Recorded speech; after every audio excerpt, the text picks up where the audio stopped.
Let's start with the quarterback. What do you think of Zane Flores, and what does his potential look like? Well, he's had tremendous success. He's really developed over the last 6 to 8 months with his ability to move around and run. We're thrilled with what he brings to the table. Tremendous success in high school, winning a lot of games, carrying his team. I think where he's really improved over the summer is his ability to run. That's a big part of college football now, so we're really excited about his future. You've seen his arm. It's pretty high caliber for a kid his age. No question, yeah. To go as far as, to make it as far as he went when that Elite 11 contest and all that, which is a lot of that's obviously on ability to throw, accuracy, arm strength. We knew that. That was kind of a no-brainer, but his mental capacity and his football savvy, football IQ, and his ability to move has really upped his game, in my opinion. He's always stayed pretty steady, but was there a worry when Nebraska made the coaching change that was going to get kicked back up? Well, I think now there's always a worry in recruiting. You establish relationships, and young people make decisions for whatever reason, but we just stayed the course, and obviously it worked out well. Mike, you've got 4 offensive linemen in this group. How do you feel about those guys as a collective? Really good. We wanted we try to bring in young offensive linemen in every class to develop them, and one of them's right here close to home. Jacoby Sanders essentially has grown up in our house. He's been at our house just about every day since he's been this tall, and I think he's special. His ability to play center, his football IQ, he can snap. He's a 400-pound bencher already. I think he's a 550-pound squatter already.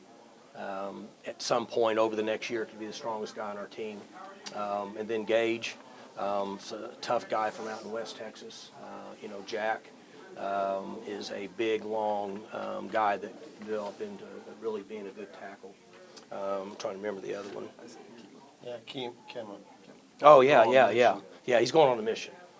But once he takes care of his business, he ended up being a really good addition for us late. He was a little bit of a surprise, jumped on board, but we're excited about him once he comes back in a couple of years. If that's an area you like who you got there, are there areas where with the later signing day that you'll be looking to maybe fill some other spots? We could.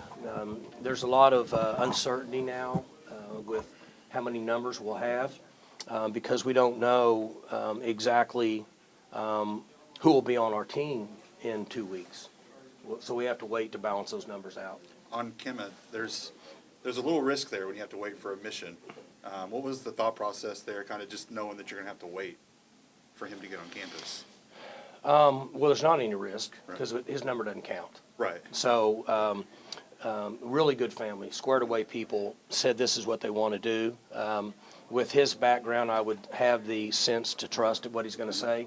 And so the risk as far as a number, we don't have that number. But I'm pretty certain that when he comes back that he'll be on board. I guess I checked. What I'm told, if they signed a financial aid agreement, you can talk about portal kids. Do you like the blend of what you were able to pick up in the portal combined with the guys today? Yeah, we can't talk about any portals. You won't talk about any portals? No, Okay. can't do it. Aside from the specific guys, the rule change allowing them to actually join the team in practice at this point in the year, That's correct. is that what benefits other than maybe the obvious does that present for you? There'll be some of them, and we don't know who yet, but there'll be some that want to join our team in Arizona who are really excited about being at a bowl and being part of our team. We just have to wait and see who's going to show up out there. Obviously, we'll know when they do. But I know there are some of them that are planning on joining our team in Arizona. Do you like that rule change though?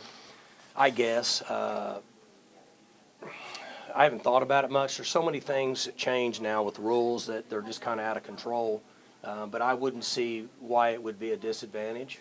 I think it works. If a young man's excited about being a part of a team and wants to be on location with that team, I think they should have that opportunity. Mike, go ahead. You had 5 defensive backs lot of versatility in all those guys. What other things did you like about those? Yeah, let's scan them here. Cam, RJ, Dylan, Taiwan Lake. Taiwan, and Ladarius. Yeah, so we have a number of guys that can play a couple positions. We've got a couple of them locked in at what we think could be future corners, but then some guys that might move around at that nickel slot safety area. And so we have a little maturity there, and then some young guys we want to develop. That is one position, one group that we feel good about youth in our program. And so that gave us flexibility to go after some different guys, some young players. Two guys that I find really curious. Hawassa Utu, and I know you got him in the summer in camp. He was kind of an edge guy that can kind of morph into a linebacker. Right. And then Ike, the linebacker you picked up, notice I didn't say the last name. Right. That you picked up late from Manor, Texas. Can you talk a little bit about those two guys? Yeah, both are really, really good young linebacker prospects that we feel good about their toughness, their future to develop their body. They can run. They're going to be linebackers for us, and eventually I think that both of them will be 230 pounds and run really well for that inside spot. Both piled up numbers. Is that important to you to see a guy that just makes a ton of tackles? And I think Pawasu had like 30 behind the line of scrimmage. Yes, guys that are productive in high school generally will be productive in college. Very few players, in our opinion, that aren't productive in high school are going to project to be very productive in college. So guys that rack up numbers and prove to us they can have a lot of success, make us feel much better. You landed Iman this morning from NEO. What have you seen from him? What stood out to you? He's 300 pounders, not a lot of them, right? So 6'2"-ish, 310, experienced, older, 2 years older. Local guy from Tulsa, a lot of family there, wanted to be close to home, but it's hard for us to find 300 pounders and get him to be a part of our team. And I think that he's going to make huge strides over the next 8 months with Coach Glass. Just the nutrition, the development, the strength and conditioning he'll get, and give us another big body inside. Did you know him in high school at all? Did you guys see him when he was at Edison? Yeah, a little bit, but hopefully a lot of us missed on him in high school. This is the first time we've talked to you since you guys got back on the field after the bowl assignment was announced. You lost some guys that were not only big players for you, but leaders for you. What have you seen out of the team as they've gotten back on the field to get ready for where you guys are headed right now? Well, we had 10 good practices. Our guys have worked hard. Their attitudes have been great. They've competed. We went 2 days on, 1 day off all the way through up until a couple days ago, then before we let them go home. And they've had really good practices.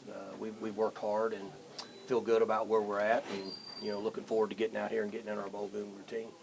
It seems like you made a lot of late moves maybe this time more than you have in the past. Is that a product of the transfer portal? You got like 4 guys within the last week. I'm not sure what you're talking about. With the class. Yeah. You had like 4 commitments in this past week, a lot of late moves. Is that a product of the transfer portal that you maybe needed to add some pieces late? Well, I'm not sure. Some of these guys on here, you talking about maybe they made announcements late? Yeah. Well, I think that we knew they were coming here, to be honest with you. They just chose to make their announcement late. Kima visited just over the weekend, so he kind of confirmed he wanted to be here. I don't know. Oates was in a decision-making process. Tyron Ray came in just this weekend. And then who's the other one? Ike. Yeah, and then Ike was trying to decide on a couple things. So they were scheduled throughout the time. I think it was just kind of the timing of when they got here. I have one more I wanted you to talk about. He played quarterback in high school at Furr in Houston. You're going to, I think, move into receiver, but he rushed for like 3,000 yards, too, in his career. Cameron Hurd seems special. Yeah, he's very athletic. We look for a couple things. We look for multi-sport guys. We like wrestlers, and then we like quarterbacks that we think might be able to play another position, and I think he's going to be a really good fit at wide receiver. Do you, Mike, with the portal factor, the early, late signing day, just all the things that have now come into play at this time of year, do you like the challenge of figuring all this out? You've always sort of let your assistants do a lot of their own recruiting, but how the puzzle fits, what's that challenge and how do you feel about it? I'm not a big fan of all the stuff going on now because I think it creates uncertainty and it cheats high school players, in my opinion. I think that a large majority of schools across the country look for a public opinion, something to satisfy them with older kids. And I think high school players over the last class and this class and don't get recruited because of this. But it's kind of a sign of the times and we all have to make adjustments. Would you still like to see a summer signing day for high school kids, like the 1st of July, and let the kids that have decided get that done? Yeah, I think that players who are committed through the spring, for example, the 24s that will make decisions over the next 5 months, if they make a decision that we should have a July 1 and let them sign, get it over with. There's a tremendous risk from a financial standpoint right now, in my opinion, with recruiting budgets. I can only speak for us, but I can imagine it's everybody else, with the impact of the ability to transfer and increase numbers is going to cost athletic departments a bunch of money. They're going to find that out. Private airline flights, the different things that are going on now with this is going to cost a tremendous amount of money.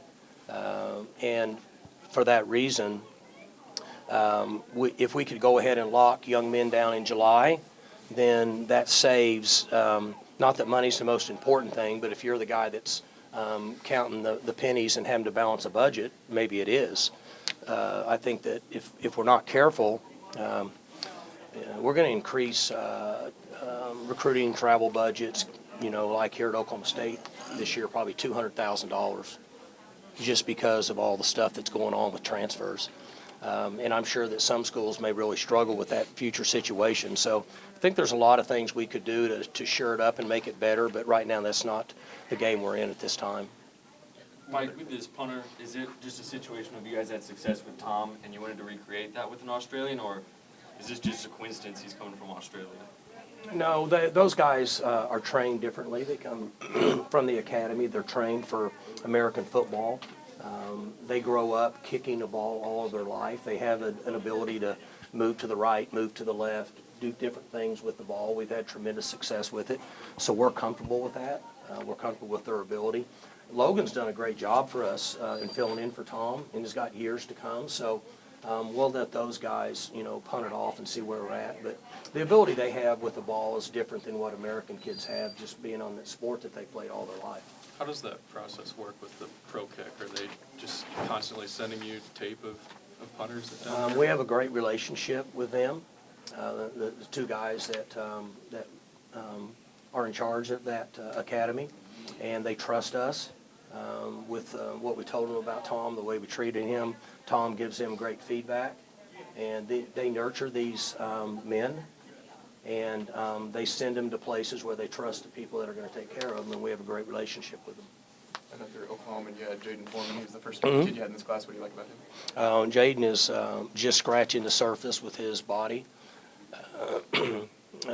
He's, I don't know what he weighed now. It says 250. I think he's going to be 290 at some point. The time he gets with Coach Glass and develops himself, and he's got a really good demeanor. He's got good toughness, so he gives us another big body that's hard to find in this area. Speaking of that, I see Ricky Lola. I think when he committed to you, he was 240. That's right, yeah. Ricky's, it says here he's already over 300. We guessed him to be 300, so Ricky might be, I think when he gets here with Coach Glass, he'll slim up a little bit.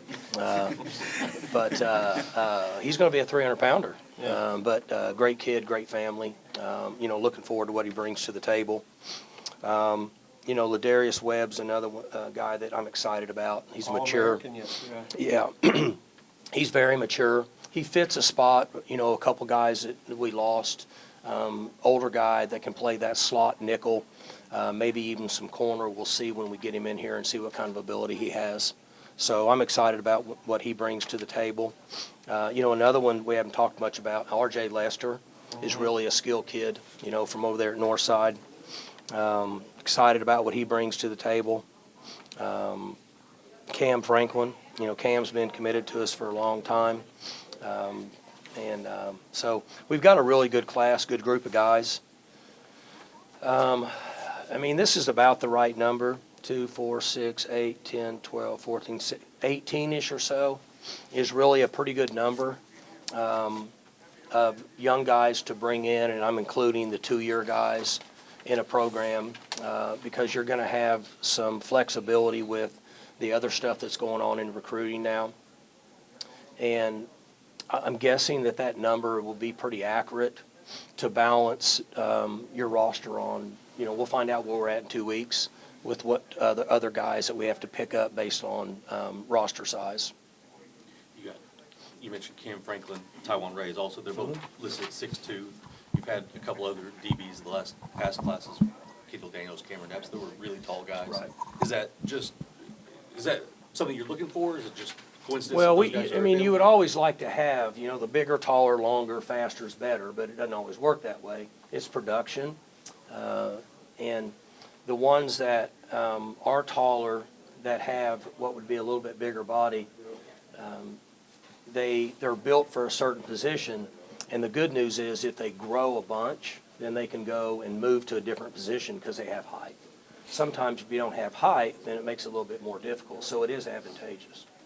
Seems like Benny Tonga's fingerprints are in this class a little bit. Oh, yeah. How important was he? Benny's big. Benny's a big part. Benny's been, gosh, I don't know how long Benny's been with me now, probably close to 10 years or something. But Benny speaks that language. That makes a big difference. You're talking about a very, very close-knit group of people, very family-friendly, loyal people.